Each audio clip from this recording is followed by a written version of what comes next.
núcleo infanto-juvenil trabalha com infográfico faz muitos anos. Isso é uma coisa que é super interessante, inclusive foi pioneira aqui no Brasil. Foi uma das primeiras revistas a usar infográfico, sempre foi referência, ganhou muitos prêmios. A gente tem um infografista muito famoso aqui, que é o Luiz Iria, e tem um prêmio que é o Malufred, que é o Oscar da infografia. O Iria já ganhou vários, já foi jurado e tal. Quando os nossos sites começaram a ter mais investimento, ali em 2006, né, super interessante, do Mundo Estranho e tal, já começaram a ter as primeiras experiências com infografia digital ali.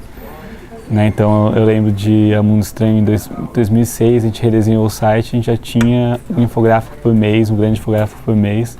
Inclusive teve um que era sobre turbulência e avião, que ganhou uma medalha de prata no Malufred. A ideia era que se a gente tem um conteúdo pode chamar de multimídia, né, na revista, porque era ilustração com texto. Se a revista era uma coisa interativa, a gente tinha que fazer o site ser ainda mais interativo. Então não fazia sentido não ter infográfico nos sites do Núcleo Jovem. Nunca teve uma resistência das pessoas do impresso essa linguagem nova da infografia, porque nisso a gente não inovou, né? Assim, nesse ponto, os infográficos já acompanhavam a Recreio, a Mundo Estranho no impresso. Eu acho que causou mais espanto quando a gente foi tentar trabalhar com jogos, por exemplo, que jogos no jornalismo são realmente uma coisa nova, tal. Redes sociais, né? Falar que rede social é um negócio sério, não só um espaço para você fazer fofoca ou acompanhar a vida dos atores famosos, né? Hoje em dia eu acho que tem um pouco um mix. Tem umas pessoas que já estão aí há 7, 8 anos na empresa, que tem mais experiência, misturadas com pessoas mais novas que continuam entrando e com pessoas que eram do impresso, tinham anos de jornalismo e se interessaram, se apaixonaram pela mídia digital e começaram a querer trabalhar com isso também, entendeu? Então acho que tem um mix. O que a gente teve que começar a procurar gente diferente era quando começou a ter especificidades, né? Precisa contratar programador, a empresa estava acostumada a trabalhar com designer e jornalista, então começaram a ter que atrair gente de tecnologia para trabalhar com a gente, para criar os jogos, para criar os aplicativos, até um perfil meio híbrido, né? Jornalista que programa, designer que trabalha com animação. Não são só voltadas para o entretenimento, né? Elas têm uma preocupação em passar conteúdo relevante, informativo. No site da Recreio, a gente tem uma área toda dedicada à lição de casa, que é uma área pensada para ajudar a criança a fazer os trabalhos de escola dela, né? Ser uma referência como a Wikipedia, mas com uma credibilidade, está sendo feito por jornalistas para criança. E também quando a gente pensa em conteúdo multimídia, por exemplo, a gente lançou uma coleção de brinquedos que era Missão Mitologia. No site e eram os bonequinhos do Zeus, do Minotauro e tal. No site a gente lançou uma série de animações que contavam a história desses deuses e personagens da mitologia grega. Então era um jeito divertido, uma animação moderna, com gíria e tal, mas contando história, né? Contando um pouco da história da Grécia Antiga, quem eram os deuses nos quais ele acreditava e tal. Isso que eu acho que sim, a gente está antenado com essas tendências, sim, a gente está usando conteúdo multimídia, interativo, rede social para passar informação. Eu acho que estão precisando de gente que produz conteúdo na área de educação, então assim, eu já fui chamado para fazer trabalhos para ajudar algum livro didático a produzir esse tipo de conteúdo, e eu acho que os professores também precisam ter esse tipo de treinamento multimídia. Agora, o que acontece em geral é que eles têm o conteúdo pedagógico, né?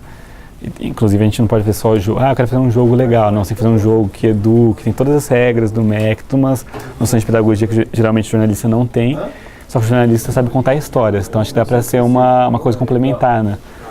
E acho uma coisa legal também que a gente tem essa coisa de ensinar de uma forma divertida.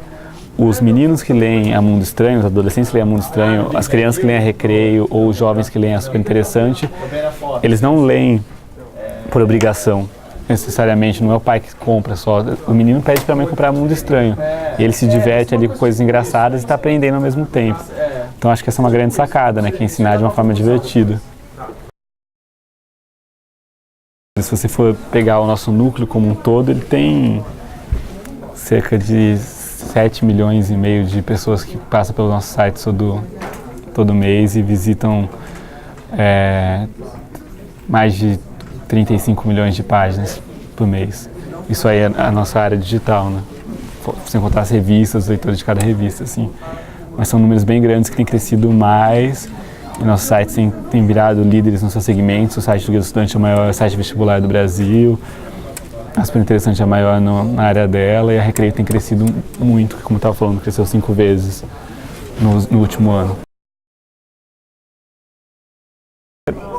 É engraçado, né? É fato que hoje em dia as crianças elas estão crescendo com o iPad, você tem que disputar seu espaço com o iPad, com o videogame, com o celular. Fato. E por isso, inclusive, é que a Abril investe em aplicativo de tablet, aplicativo de celular e internet. Hoje em dia a Abril produz conteúdo e não produz revista. Agora, a Recreio é a revista que mais cresceu da Abril no ano passado, né? Uma revista feita para crianças, né? A circulação da revista tem crescido muito. A Mundo Estranho também é uma revista que estava crescendo ano a ano, muito. Uma das revistas também que mais, se você pega os últimos 5 anos, acho que a Mundo Estranho talvez seja a revista que mais cresceu da Abril. E nunca tinham conseguido fazer uma revista para adolescente masculino. Falavam que moleque não lê, tinha essa lenda. E a Mundo Estranho quebrou esse paradigma. A Capricho tem 50 anos, a Mundo Estranho tem 11. E então, assim, é fato que hoje em dia se divide o espaço das crianças e dos adolescentes com mídia eletrônica. Você vê o mercado americano, internacional, você vê que muitos veículos perderam publicidade, principalmente, e circulação. Então é esperado que isso aconteça também no Brasil. Mas eu acho que o impresso não vai acabar. Você vê hoje em dia disco de vinil ainda vende, né? As pessoas compram disco de vinil, que é um negócio que era para ter acabado. E ter sido morto pelo CD, hoje em dia ninguém mais lembra do CD e todo mundo compra disco de vinil. Então acho que vai acontecer que em vez de você ler só livros no impresso, você vai ler livro também no tablet. Em vez de você ler só a revista, você vai ler a revista no tablet ou na internet. E acho que as marcas como a Recreio tem que estar em todas essas mídias, né? Então a gente acho que vai lançar esse ano uma versão para tablet da Recreio, mas a gente já está na internet, a gente tem outros projetos a gente tem vídeo da Recreio, tem desenho animado da Recreio, enfim. Eu acho que a gente tem que aprender a dividir esse espaço com outras mídias e a gente tem que ser relevante em todas as mídias, nas redes sociais, no celular, no impresso. E acho que a gente tem que fazer bom conteúdo em qualquer lugar, né? A Recreio é para 7 a 12 anos. Né? E eu sempre trabalhei com adolescente para cima, então é muito diferente de trabalhar para criança. Você tem que se readaptar, você tem que saber que tem gente que está se alfabetizando, então tem que ter mais imagem na home do site, o texto tem que ser muito curto. Os textos da Ludmilla, que é a repórter que cuida da Recreio, são cheios de gíria, expressões das crianças. Elas gostam de muito jogo, muito vídeo e tal, então assim, você tem que desapegar ao texto, que é difícil para o jornalista, e focar em conteúdos interativos, conteúdos que têm imagem, conteúdos com pouco texto. Então a Recreio é outra pegada, assim, né? A Mundo Estranho é 13 a 18 anos, a Mundo Estranho é a revista para adolescente. E aí ela já é uma transição entre a Recreio super interessante, né? Tem textos curtos, mas tem bem mais textos que a Recreio. A gente usa bastante GIF, que é uma linguagem jovem, que os sites como o BuzzFeed usam bastante também e tal. Ela tem a coisa da nojeira, né, que o moleque gosta, mas o adolescente também gosta. Tem uma seção que é retrato falado, que fala sobre a história de serial killer, os caras adoram, sangue, videogame e tal. A Super já é uma revista para um jovem adulto. Na verdade, a Super Interessante não é para criança. Tem muita criança que lê Super Interessante, tem muito adolescente que lê a Super Interessante, mas, na verdade, o público médio da Super Interessante tem 30 anos.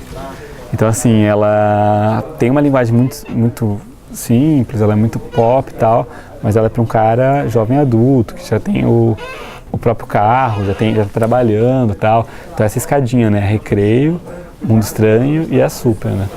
Que tem conteúdos todas têm conteúdos curiosos, todas tentam ser inovadoras e passar coisas complexas de jeito divertido, mas a Super, por exemplo, não é voltada, você não pensa para criança, isso faz muita diferença.